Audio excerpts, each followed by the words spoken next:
एक वक्त का किस्सा है। जामपुर गांव में एक जालिम बादशाह रहता था जो अपनी रियाया पर बहुत जुल्म करता था। वो अपने वजीरों के साथ जाकर गांव के लोगों से पैसे वसूल किया करता था। गांव के लोग भी बादशाह से बहुत तंग थे। बादशाह के दो खास वजीर थे जो अक्सर बादशाह को उन कामों से रोकते रहते थे। बादशाह सलामत, अगर आप बुरा न मानो तो मैं आपसे एक बात कहना चाहता हूँ। हाँ वजीर बोलो, क्या कहना चाहते हो? तुम तो मेरे खास वजीर हो। बादशाह सलामत, हमारे गांव के लोग बहुत गरीब हैं और मेहनत कश भी हैं। मैं आपसे एक दरख्वास्त करना चाहता हूँ, अगर आप इन पर जुल्म करना बंद कर दे तो इन गांव वालों को सुकून से रोजी कमाने का मौका मिल जाएगा। जी बादशाह सलामत, मैं भी यही बात कहने वाला था। तुम दोनों अपना मुंह बंद करो और अपना मशवरा अपने पास रखो।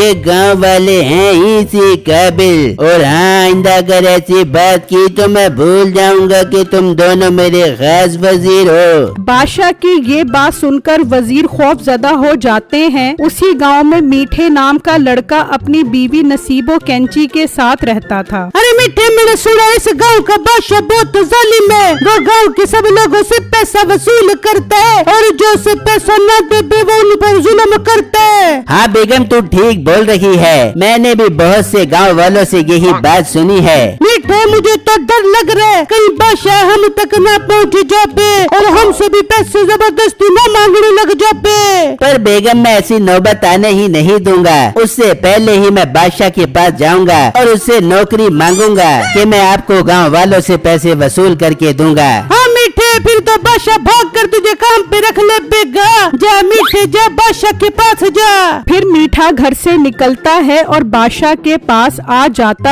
है। हाँ लड़के, तुम कौन और यहाँ क्या करने आए हो? बादशाह सलामत, मैं आपके पास नौकरी की तलाश में आया हूँ। मेरी इस गांव में बहुत दहशत है। लोग मेरा नाम सुनते ही थर थर कांपते हैं। मुझे आप काम पर रख लें, मैं लोगों से पैसे वसूल करके आपके पास लाया करूँगा। वाह लड़के, तुम तो बहुत काबिल और होशियार लग रहे हो। मुझे ऐसे ही बंदे की तलाश थी। बादशाह मीठे को काम पर रखने की हामी भर लेता है। मीठा बहुत खुश हो जाता है और खुशी खुशी घर आकर ये खुशखबरी अपनी बीवी को सुनाता है। ये सुनकर नसीबो भी खुश हो जाती है। वाह मीठे, ये तो तूने बहुत खुशी की खबर सुनाई है। अब तू बस कल से काम पे लग जा और दिल लगा के लोगों से पैसे वसूल कर।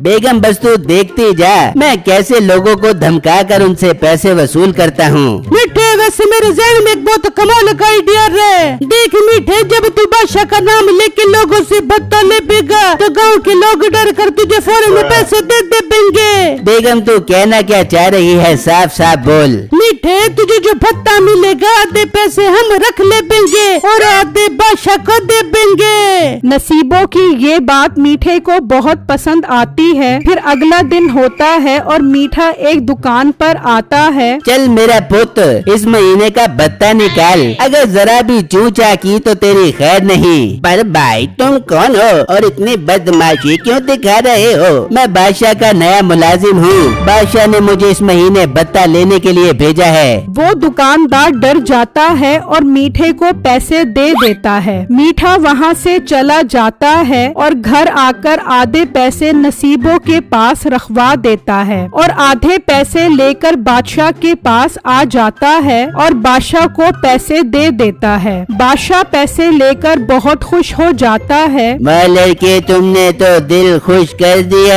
आज से तुम्हारी मुलाजिमत पक्की। जबकि दूसरी तरफ उसी गांव में बिट्टू नाम का लड़का अपनी फैमिली के साथ रहता था। अब्बू, मैं तो बादशाह से बहुत तंग हूँ। उसने मेरा जीना हराम किया हुआ है। आए दिन कोई न कोई बादशाह का मुलाजिम भत्ता मांगने आ जाता है। बेटा, बादशाह बहुत जालिम है। अगर वो भत्ता मांगे तो तू उसे दे दिया कर। पर बेगम और अब्बू, अगर मैंने उन्हें भत्ता दे दिया तो बहुत नुकसान होगा। इस तरह तो मेरा सारा मुनाफा वही ले जाएंगे। खैर, आप लोग परेशान मत हो, मैं सब संभाल लूंगा। फिर अगला दिन होता है। बिट्टू अपनी परचून की दुकान पर होता है तो मीठा उसकी दुकान पर आता है। मोटे, अब से मैं बादशाह का मुलाजिम हूँ। चुप करके इस महीने का भत्ता दे। ओ चलो मुझसे ज्यादा ड्रामेबाजी मत करो, मुझे पता है आप कोई बादशाह के मुलाजिम नहीं हो। चलो चुप करके यहाँ से निकलो,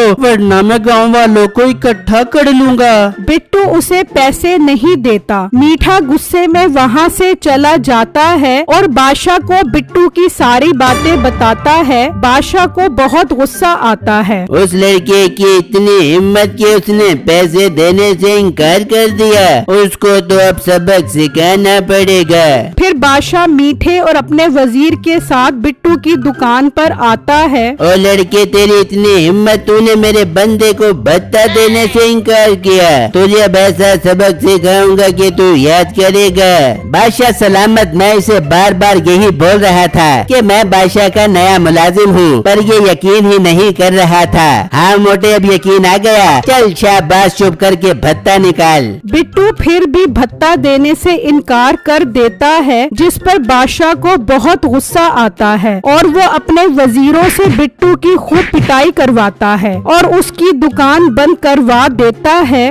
बिट्टू उदास होकर घर आ जाता है। बिट्टू जी क्या हुआ, आप इतना परेशान क्यों लग रहे हो? फिर बिट्टू उन्हें सारी बातें बताता है, जिसे सुनकर वो बहुत परेशान हो जाते हैं। बिट्टू बेटा, तू परेशान मत हो, इस जालिम बादशाह को एक दिन जरूर इसके किए की सजा मिलेगी। इस तरह कई दिन गुजर जाते हैं। एक दिन बादशाह अपने वजीरों को कहता है, मेरे वजीर, मैं कई दिनों से नोट कर रहा हूँ, मीठा जो पैसे ला कर देता है वो मुझे कम लग रहे हैं। तुम लोग एक काम करो, उस पर नजर रखो। फिर उसके वजीर चले जाते हैं और मीठे के घर छुप जाते हैं। अरे बेगम, तेरा आइडिया क्या कमाल का निकला। इस तरह अगर हम भत्ते के आधे पैसे अपने पास रखेंगे तो एक दिन हम बादशाह से ज्यादा अमीर हो जाएंगे।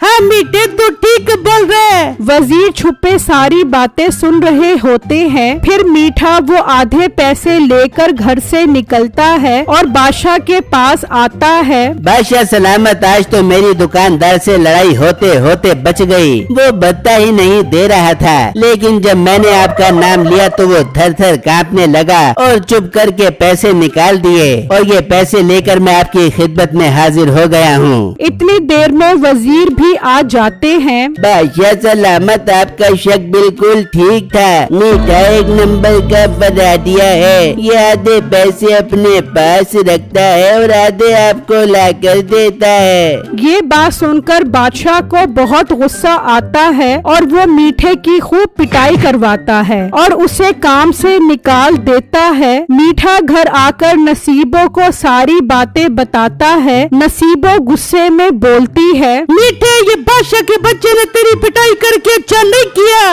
अब तू देख मैं इसे कैसा मजा चखाती हूँ कि ये याद कर बेगा। पर बेगम, हम बादशाह का कुछ नहीं बिगाड़ सकते, वो बहुत ताकतवर और जालिम है। चखा बेंगे, जरूर चखा बेंगे। मीठे, में एक काला जादू करने वाले को जानती हूँ, चल मेरे साथ उसके पास चल। फिर वो दोनों घर से निकलते हैं और वो काला जादू करने वाले के पास आ जाते हैं। जादूगर साहब, आपके जादू की चर्चा तो पूरी दुनिया में मशहूर है। आप तो काला जादू करने के बहुत एक्सपर्ट हो। जादूगर अपनी तारीफ सुनकर खुश हो जाता है। हाँ बच्चों, मेरे काले जादू के किस्से तो किताबों में छपे हुए हैं। बताओ तुम्हें मुझसे क्या काम करवाना है। जादूगर साहब, बादशाह ने मेरे साथ बहुत ज्यादती की है, उसे सबक सिखाओ। छू झड़क फुड़क। चल बच्चा, उस बादशाह को मैं ऐसा सबक सिखाऊंगा कि वो याद करेगा।